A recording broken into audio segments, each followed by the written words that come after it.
Olá, seja muito bem-vindo ao canal Psicanálise em Humanês. O meu nome é Lucas Napoli, eu sou psicólogo, psicanalista e tenho doutorado em psicologia clínica. Hoje é mais um Pergunte ao Napoli, o quadro aqui do canal em que eu respondo perguntas que vocês me enviaram lá no Instagram.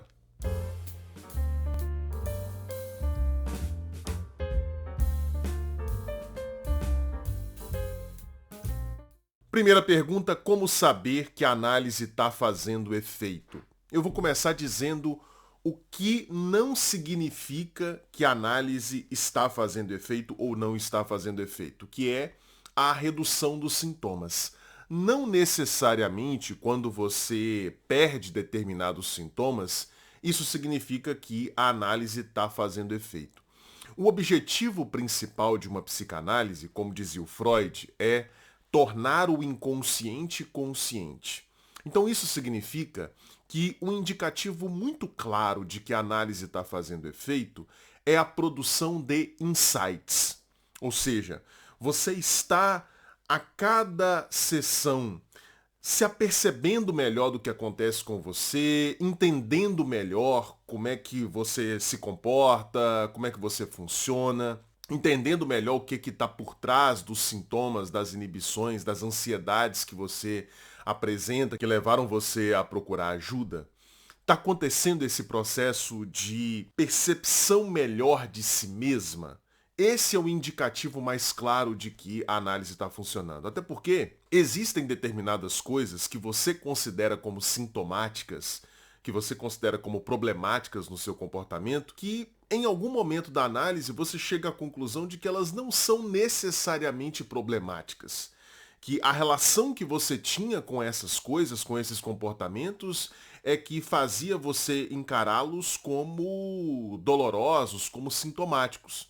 E aí você acaba não necessariamente perdendo-os ao longo de um processo analítico. Então, o indicativo mais importante, mais significativo de que a análise de fato está fazendo efeito é a produção de insights. Então, se você tem passado muito tempo na sua análise saindo das sessões sem que nada de novo tenha surgido, sem que você não tenha chegado a nenhuma conclusão a seu respeito, sem que você tenha modificado percepções a respeito do seu comportamento, se isso não tem acontecido com muita frequência, então é sinal de que a análise não está funcionando. É sinal de que alguma coisa está aí servindo como obstáculo para o progresso da análise. Segunda pergunta, paciente grávida em novo relacionamento com pensamentos de que será traída mesmo sem evidências.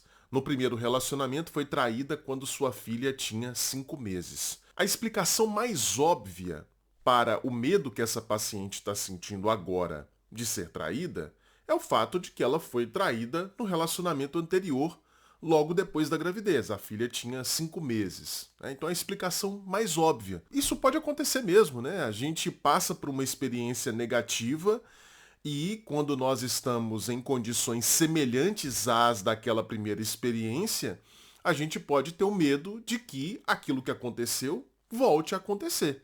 É o que acontece, por exemplo, muitas vezes com homens que têm ejaculação precoce ou que têm perda de ereção nas relações sexuais, né? O cara broxou numa determinada relação, quando ele vai ter relação de novo, ele fica com medo de broxar de novo. Né? Ele vivenciou aquela experiência negativa e ele não quer que ela se repita, por isso ele fica com medo. É natural que isso aconteça. E isso não necessariamente, falo para você que mandou a pergunta, não necessariamente é um problema. O medo faz parte da vida. Então, assim, é natural que essa paciente sinta medo de ser traída de novo porque ela já foi traída uma primeira vez.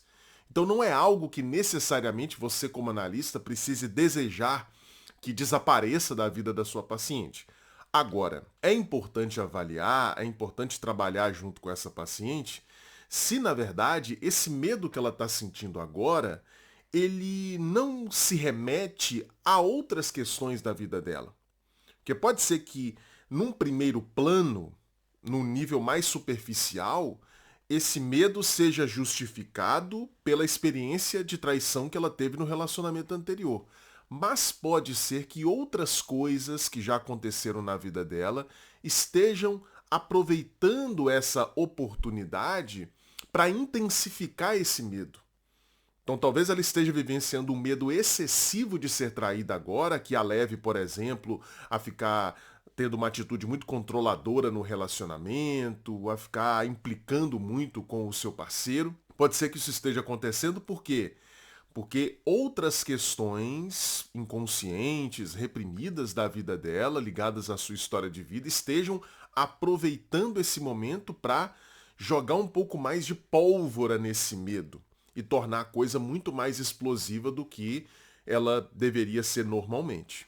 Próxima pergunta: se a psicanálise é a cura pelo amor, por que existe tanto psi sem amor ao atender um paciente? Primeiramente, por que existe tanto psi sem amor ao atender um paciente? Eu não sei se existe tanto psi assim. Por que você está dizendo isso? Não conheço nenhuma pesquisa que tenha mensurado a quantidade de amor que os psicólogos, psicanalistas, terapeutas de forma geral têm na relação com seus pacientes. Em segundo lugar, o termo amor é um termo muito cheio de possibilidades significativas, né? O que é amor? O que significa amor? Se eu perguntar aqui para 100 pessoas, eu vou ter 100 definições diferentes de amor.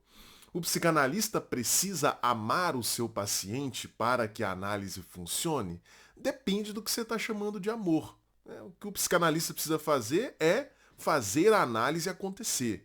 Ou seja, encorajar o paciente a fazer associação livre, utilizar a atenção flutuante, fazer as interpretações, pontuações no momento oportuno. É isso que o psicanalista precisa fazer. Isso é amor? Não sei. Não sei se a gente poderia colocar a palavra amor para designar isso daqui. E outra coisa, a psicanálise é a cura pelo amor é uma frase que a gente pode encontrar na obra do Freud e que sintetiza não o fato de que o analista ama o seu paciente e nesse sentido então o analista se doa para o paciente. Não, não. A psicanálise é a cura pelo amor porque o Freud está pensando aqui na transferência. O Freud entendia que o principal mecanismo de cura na psicanálise era a transferência. O paciente atualiza as suas questões, os seus padrões relacionais, as suas grandes questões inconscientes. O paciente atualiza isso na relação com o psicanalista. E justamente por atualizar, ou seja, por concretizar essas questões, esses padrões relacionais na relação com o analista, o paciente tem condições de ver ao vivo e a cores essas questões inconscientes e isso facilita o trabalho sobre elas. Então é nesse sentido que o Freud está falando que a psicanálise é uma cura pelo amor, né? Porque o paciente é levado pelo vínculo com o analista a atualizar as suas questões ali no tratamento. Então não se trata de que existe uma relação de amor meio romântica entre psicanalista e paciente. Não se trata disso. O amor aqui está sendo pensado pelo Freud no sentido do vínculo que existe do paciente para com o psicanalista e que, como eu disse, facilita a transferência, facilita a atualização desses conteúdos, dessas questões inconscientes que o paciente traz para o tratamento. Próxima pergunta: dicas para ajudar a manter a atenção flutuante. Às vezes me disperso ou fico pensando na teoria. Talvez você esteja fazendo a atenção flutuante suficientemente bem e acredite que não está fazendo porque talvez você tenha uma compreensão equivocada do que é a atenção flutuante. Talvez você esteja pensando a atenção flutuante como o foco nas palavras, no discurso, naquilo que o paciente está falando. E não é isso que é a atenção flutuante. A atenção é flutuante justamente porque ela flutua. Justamente porque você não fica o 100% extremamente focado no que o paciente está dizendo. Na verdade, quando Freud usa a expressão atenção flutuante, ele usa também como sinônimo uma outra expressão que é atenção uniformemente suspensa.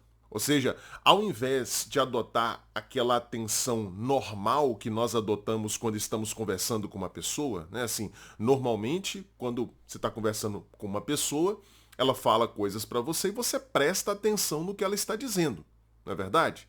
Quando você está na posição de analista, você não vai utilizar essa atenção normal. Você tem que deixar justamente a sua atenção meio dispersa, meio livre, para que você faça conexões entre aquilo que o paciente está falando agora com o que ele falou anteriormente, para que você consiga captar a dimensão do significante no que ele está falando e não apenas a dimensão do significado. O que eu quero dizer com isso? De repente o paciente está falando de, sei lá, sapato. Você precisa utilizar um tipo de atenção que permita a você não olhar apenas para o significado imediato de sapato, mas um tipo de atenção que permita a você, por exemplo, se aperceber de que na palavra sapato tem a palavra pato. E isso pode levar você a pensar em outras coisas que estejam relacionadas a pato e não a sapato necessariamente. Estou usando aqui um exemplo muito simples para mostrar para você que essa dispersão, ou seja, o fato de que o discurso do paciente leva você a pensar em outras coisas, sejam coisas suas, sejam coisas do próprio paciente, seja de repente um ditado popular, seja a própria teoria, isso é atenção flutuante. Ou seja, da mesma forma que o paciente, na hora que ele vai falar, ele é encorajado por nós, ele é estimulado pelo analista a fazer a associação livre, ou seja, a falar o que vem à cabeça, a falar sem controle. Isso que é associação livre. É falar sem controle. É falar sem ficar tentando organizar o discurso. Associação livre é falar o que vem à cabeça, é mudar de assunto, é começar a falar de um assunto que aparentemente não tem nada a ver com o primeiro. Isso é associação livre, uma fala sem controle. E a atenção flutuante é uma contrapartida da associação livre. É um não prestar atenção com controle, não prestar atenção com foco. É deixar a sua atenção livre mesmo. De repente, aquilo que o paciente falou leva você a pensar numa coisa sua. E essa coisa sua pode ajudar você a fazer uma intervenção. O conceito teórico, os aspectos da teoria aos quais você foi levada pela fala do paciente podem ajudar você a fazer uma intervenção. Então o seu problema aqui não é não estar fazendo atenção flutuante, é talvez não estar utilizando a atenção flutuante como um referencial, como um guia para as suas intervenções. Comece a prestar atenção nas coisas às quais o discurso do paciente te leva a pensar. Faça esse exercício, porque esse estado de dispersão, de não foco, é justamente a atenção flutuante. Professor, amo a confraria, fale sobre a neutralidade, por favor. E aí ela conta aqui duas situações que eu não vou mencionar aqui, mas são duas situações meio escandalosas, meio extravagantes que ela tem ouvido na clínica. Por falar em confraria, eu falei agora há pouco sobre atenção flutuante, lá na Confraria Analítica nós temos uma aula especial só sobre o conceito de atenção flutuante, tá? Tá no módulo Conceitos Básicos. Mas vamos falar sobre neutralidade. Lá na confraria, nós temos algumas aulas em que eu menciono a questão da neutralidade, mas ainda a gente não tem uma aula específica sobre esse conceito. De que maneira eu, particularmente, entendo a neutralidade no contexto psicanalítico? Do meu ponto de vista, neutralidade significa não julgamento. Neutralidade não é o psicanalista ter o consultório todo branco, sem nada, sem nenhum tipo de livro, para que o paciente não seja influenciado por nenhum objeto do analista. Não é o analista não se posicionar sobre determinados assuntos nas redes sociais. Não é o analista não falar sobre nada além de teoria nas redes sociais. Nada disso. Isso para mim é bobagem, porque é impossível, é absolutamente impossível que o psicanalista se apresente 100% neutro. As roupas que o analista escolhe, o corte de cabelo do psicanalista, o relógio que o psicanalista utiliza, enfim, a cor do psicanalista, a cor da pele, qualquer traço do analista pode influenciar o paciente de alguma forma. Ou seja, não é possível um analista completamente neutro, nesse sentido de neutralidade. Agora, é possível a neutralidade quando você a entende como não julgamento. Ou seja, não importa o que o paciente vá me dizer, eu não estou ali no papel de julgar a conduta dele como correta ou incorreta. Eu não estou nesse papel, eu não sou polícia, eu não sou juiz, eu não sou representante do conselho tutelar, eu não sou alguém que vai impor sobre o paciente uma lei, que vai dizer para o paciente que ele está certo ou está errado, que ele deve ir por aqui ou deve ir por lá. Não. Isso para mim que é neutralidade, é não julgamento. Então, por mais extravagante que seja aquilo que você está ouvindo ali na clínica, a sua posição como analista não é a de julgamento. Você, como pessoa, pode ouvir aquilo ali, é inevitável que você faça julgamentos na sua cabeça, como pessoa. De repente você tem uma determinada religião, ou você tem determinadas convicções ideológicas, políticas, etc. Você é uma pessoa também, você não é só analista. É claro que você pode fazer um juízo de valor como pessoa em relação àquilo que o paciente está dizendo. O que você não deve fazer, e para mim isso é neutralidade, é agir, é atuar como analista com base nesses juízos de valor. A sua ação como analista deve estar baseada no desejo do analista. E qual é o desejo do analista? É o desejo de fazer a análise acontecer. E o que significa fazer a análise acontecer? Ajudar o paciente a tomar consciência das suas capivaras, ajudar o paciente a tomar consciência dos seus conteúdos reprimidos, ajudar o paciente a se reconhecer. Esse é o objetivo. Então o paciente conta para você lá uma coisa que você, do ponto de vista moral, você acha abominável. O seu papel ali não é o de julgar, não é dizer que o paciente está errado. O seu papel ali é ajudar o paciente a entender as raízes daquela conduta, a entender por que ele está agindo daquela forma, a discernir na sua história de vida quais foram os determinantes daqueles comportamentos que ele está apresentando ali. Não é julgar. Isso para mim é neutralidade. Para mim é só nesse sentido que a neutralidade é possível. Na medida em que você se mantém fiel à ética da psicanálise, que não é a ética moral, que não é a ética da lei, que não é a ética da religião. Próxima pergunta, muito interessante: como identificar a transferência? Existe um jeito certo de manejar quando acontece? Sim. Como identificar a transferência?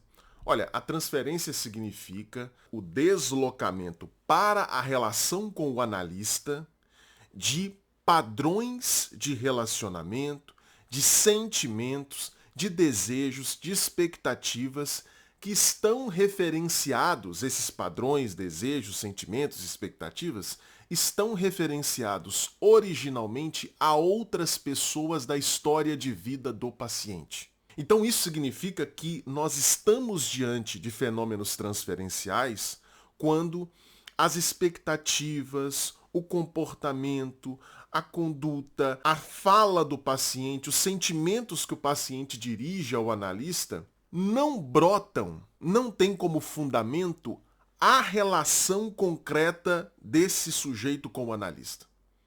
Vou dar um exemplo para deixar isso mais claro. Veja, vamos supor que o paciente comece a relatar para o analista que está com medo dele. Ora, se esse medo não foi nutrido pela própria relação com o analista, ou seja, se o analista não se apresentou para esse paciente como alguém ameaçador, perigoso, se ele não teve comportamentos que justifiquem esse medo, então é sinal de que nós estamos numa situação de transferência.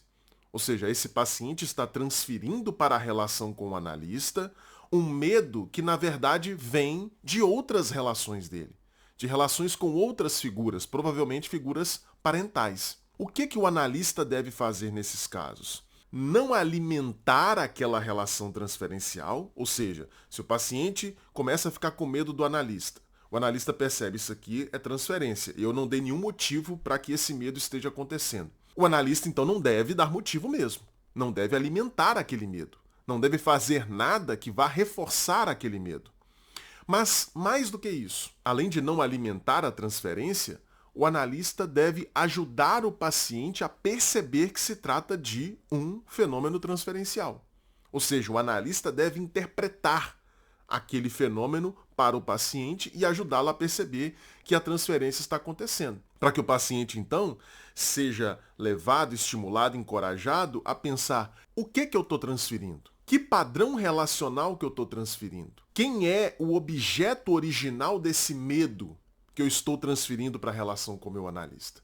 Próxima pergunta, Freud trabalhou com as estruturas clínicas de fato? Debati porque o colega diz que isso era exclusivo do Lacan. E o seu colega está certo, viu? Isso era exclusivo do Lacan mesmo. Freud não trabalhava com a ideia de estrutura clínica.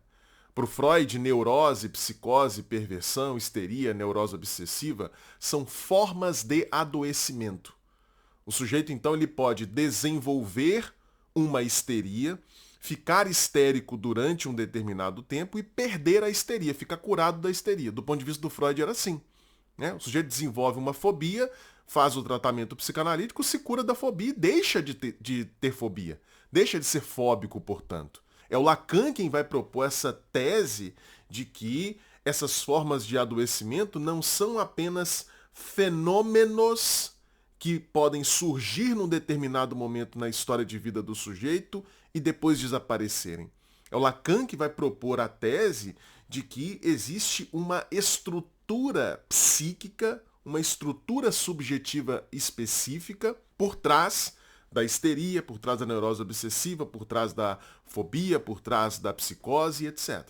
Então, nessa disputa aí, nessa discussão aí, o seu amigo estava certo, você está errado.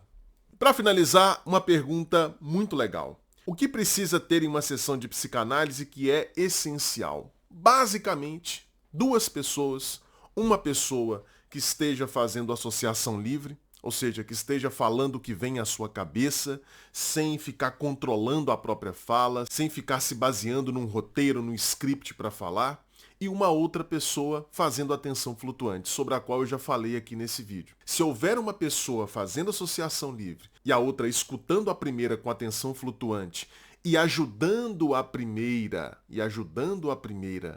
a reconhecer os seus conteúdos inconscientes, a integrar os seus conteúdos inconscientes, nós já temos ali as condições essenciais para um encontro psicanalítico.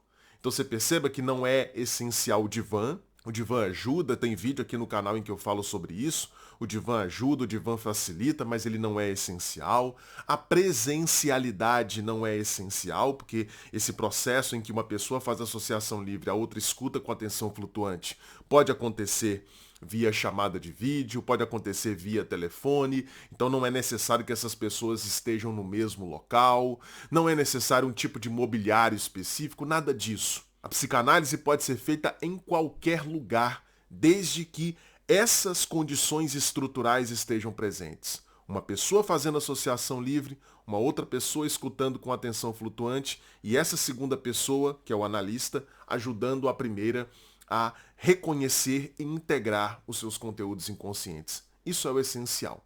E se você quiser saber mais sobre como funciona o tratamento psicanalítico, você precisa estar na Confraria Analítica. A Confraria é a minha escola de formação teórica em psicanálise. Gente, nós já temos mais de 300 horas de aulas disponíveis lá na Confraria. E toda semana são acrescentadas mais 2 aulas totalmente inéditas.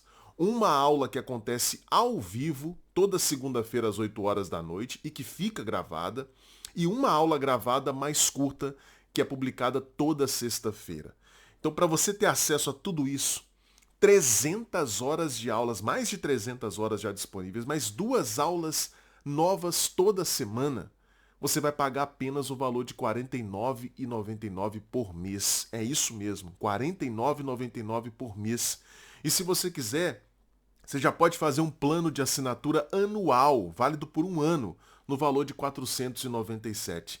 Nunca foi tão acessível estudar psicanálise, estudar com qualidade, com profundidade, com rigor, com fundamentação. Nunca foi tão fácil. Para você fazer a sua assinatura e se tornar meu aluno lá na Confraria Analítica, se juntar às mais de 2.000 pessoas que lá estão comigo, é só clicar no primeiro link que vai estar aqui na descrição.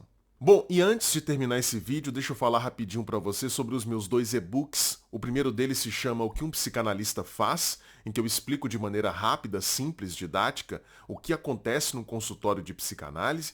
E o segundo e-book se chama Psicanálise em Humanês, 16 conceitos psicanalíticos cruciais explicados de maneira fácil, clara e didática. Esse segundo e-book é praticamente um mini curso de Introdução à Teoria Psicanalítica em formato de texto. Para você ter acesso a esses 2 livros digitais, é só clicar nos links que estarão aqui na descrição também. Bom, e se você gostou desse vídeo, não deixe de dar o seu like, não deixe de fazer um comentário aqui embaixo. Fale sobre as respostas que eu dei aqui às perguntas que foram colocadas e não deixe, claro, de compartilhar esse vídeo. Mande aí em todos os seus grupos de WhatsApp. Beleza? Eu conto com você e a gente se encontra então no próximo vídeo. Um grande abraço. Tchau, tchau.